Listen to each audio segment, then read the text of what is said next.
Apabila laporan itu tidak sesuai dengan hukum yang berlaku atau memberikan laporan palsu atau ada dugaan pencemaran nama baik terhadap nama saya punya hak juga untuk bikin laporan balik terhadap pelapor.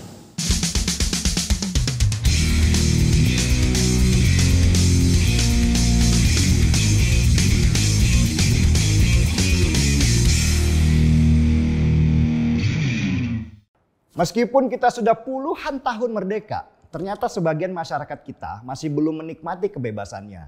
Masih banyak orang yang terjajah dengan embel-embel predikat, gelar, garis keturunan, dan lain-lain. Dan lucunya, mereka menikmati benar penjajahan itu. Bahkan sebagian dari mereka menganggapnya sebagai penebusan dosa dan maksiat yang pernah mereka lakukan sebelumnya. Penjajahan spiritual model begini bukan hanya terjadi di Indonesia saja, bahkan banyak terjadi di beberapa negara berkembang. Di Afrika contohnya, banyak sekali sekte-sekte pemujaan kepada sosok yang kemudian berkembang menjadi sebuah agama. Di India lebih banyak lagi, sekte-sekte itu berkembang biasanya berhubungan dengan tingkat ekonomi dan pendidikan seseorang. Semakin lemah ekonominya dan semakin rendah tingkat pendidikannya, maka semakin tinggi pula pemujaannya kepada sebuah sosok yang mereka anggap bisa menyelesaikan semua masalah hidupnya. Sebenarnya di negara maju juga ada sih model sekte begitu. Di Amerika tahun 1980-an ada sebuah perkumpulan yang diketuai oleh seseorang yang bernama David Koresh yang dianggap nabi oleh pengikutnya. David Koresh bahkan mengawini pengikutnya yang masih anak-anak dengan alasan untuk menurunkan kenabiannya. Dan ketika perkumpulan bejat itu semakin besar dan banyak pengikutnya, pemerintah Amerika kemudian turun tangan. Mereka mengepung markas David Koresh dan terjadilah perang yang menewaskan 80 orang termasuk si David Koresh itu sendiri. Jadi bukan hal aneh kalau di Indonesia ini model seperti David Koresh juga tumbuh. Hanya di sini supaya laku harus dibungkuslah dengan agama dan diperkuat dengan narasi keturunan Nabi.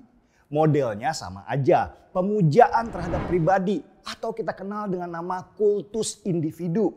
Rizik Syihab, Bahar Smith adalah pemimpin sekte seperti David Koresh yang dibalut dengan agama untuk kepentingan pribadi mereka. Perhatikan aja lah, hampir semua jamaah Rizik dan Bahar berasal dari mereka yang ekonominya lemah dan pendidikan mereka rendah. Dengan jualan Habib atau keturunan Nabi, Rizik dan Bahar hidup bermewah-mewah dari hasil jualan agama. Bahar Smith sendiri dikenal sebagai penggila mobil mewah. Koleksi mobilnya ada beberapa. Yang sering kita lihat di media ada Land Cruiser, ada Mazda Miata, Pajero Sport, dan sampai Mercedes-Benz dengan plat nomornya yang mahal juga. Dan coba lihat jemaahnya. Bandingkan dengan gaya hidup Bahar Smith seperti bumi dan langit. Bahkan beberapa waktu lalu tersebar video Bahar Smith sedang asik berendam di jacuzzi memamerkan kemewahan hidupnya yang menari di atas penderitaan umatnya. Kalau membaca kisah Nabi Muhammad yang diakui sebagai kakeknya Bahar Smith, jelas perilakunya jauh sekali. Nabi Muhammad dikenal sebagai pedagang dengan perilaku rendah hati. Bahkan harta beliau disumbangkan untuk mengembangkan ajaran kebaikan di tengah kondisi masyarakat Arab waktu itu yang sangat jahiliyah. Karena perilaku yang rendah hati itulah banyak orang-orang Arab jahiliyah yang tidak mengenal agama dan para pelaku kejahatan datang berbondong-bondong mengikuti ajaran beliau. Kondisi yang berbeda dengan situasi sekarang ini. Dulu pembawa agama menyumbangkan hartanya untuk kebaikan umat. Kalau sekarang malah umatnya yang menyokong kemewahan penceramah agamanya. Perhatikan saja dengan baik. Jangan dengan fanatisme buta. Manakah di antara penceramah agama yang sering tampil di TV itu yang hidupnya susah? Gak ada. Mereka malah seperti YouTuber memamerkan rumahnya, mobilnya, bahkan istri-istrinya. Sakit memang melihat bagaimana agama dijual begitu murah untuk kepentingan dunia. Perbudakan spiritual atas nama keturunan Nabi ini kemudian menjadi masalah di negeri ini. Karena ternyata nafsu keserakahan mereka bukan hanya terhadap harta saja, tapi juga kekuasaan atas nama negara. Demokrasi di dalam politik di Indonesia memunculkan para penjual gelar Habib itu ya bersentuhan dengan dunia politik yang ternyata jauh lebih mewah dari sekedar mencari makan dari jemaah. Dan mulailah mereka kemudian ikut mencari makan di sana karena kebutuhannya juga ada. Para politikus itu butuh suara untuk mendapat kursi dengan memanfaatkan penjual gelar Habib yang punya jamaah banyak itu. Dan disinilah kita sekarang. Ketika para penjual gelar Habib itu merasa di atas segalanya, merasa dibutuhkan, merasa penting dan merasa berkuasa. Atas nama agama yang mereka jual, mereka membangun persepsi bahwa ulama ada di atas negara. Dengan gelar tambahan sebagai ulama itulah mereka menambah jualan untuk ceramahnya. Ceramah sekarang bukan lagi berisi ajaran-ajaran kebaikan, tapi sudah berubah jadi panggung politik demi setoran. Dan situasi inilah yang membuat terjadinya gesekan antara masyarakat yang waras dan masyarakat fanatik buta di lapangan. Gesekan inilah yang kemudian membangun stigma Arab Yaman, sebuah julukan rasis kepada keturunan Arab yang dibangun oleh citra jelek Rizik Syihab, Bahar bin Smith, dan banyak keturunan Arab lainnya yang jualan gelar Habib untuk kepentingan perutnya. Saya sendiri nggak setuju dengan julukan rasis Arab Yaman itu. Buat saya, radikalisme itu tidak ada hubungannya dengan agama, dengan suku, dan juga dengan ras.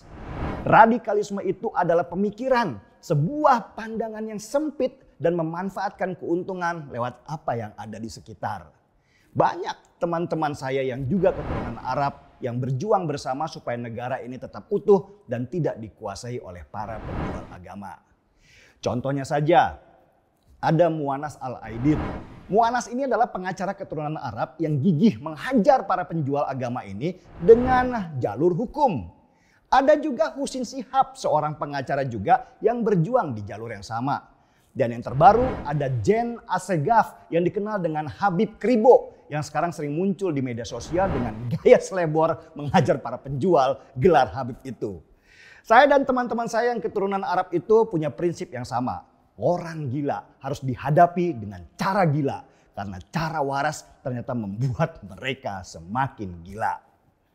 Dari situasi sekarang ini, di mana banyak sekali para penjual gelar Habib bertebaran di mana-mana, muncul juga mereka yang bergelar Habib untuk melawan fenomena itu. Mereka sebagai bagian dari habaib malu melihat ada orang yang merusak gelar Habib dan mengacau di masyarakat. Mereka keluar dan mulai menyuarakan suara mereka dan bergerak di lapangan. Sekarang perang sudah berubah menjadi Habib melawan Habib. Seru kan? Memang harus begitu. Saya Muslim dan saya menentang keras orang-orang yang mengatasnamakan Islam untuk kepentingan perutnya. Harus seseorang yang beragama Islam yang bersuara keras terhadap oknum di dalam Islam.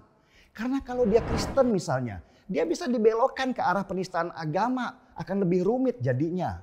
Sebenarnya apa yang saya lakukan dan banyak teman-teman Muslim lainnya dalam melakukan counter terhadap oknum-oknum yang menjual agama, inilah yang disebut sebagai membela agama.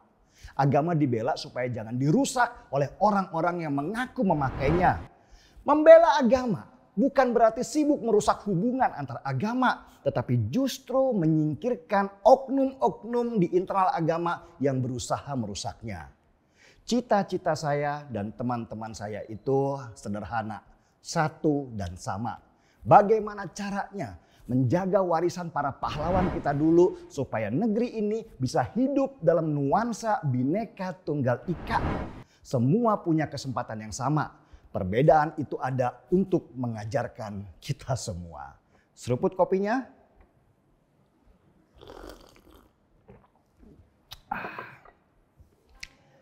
Gaspol.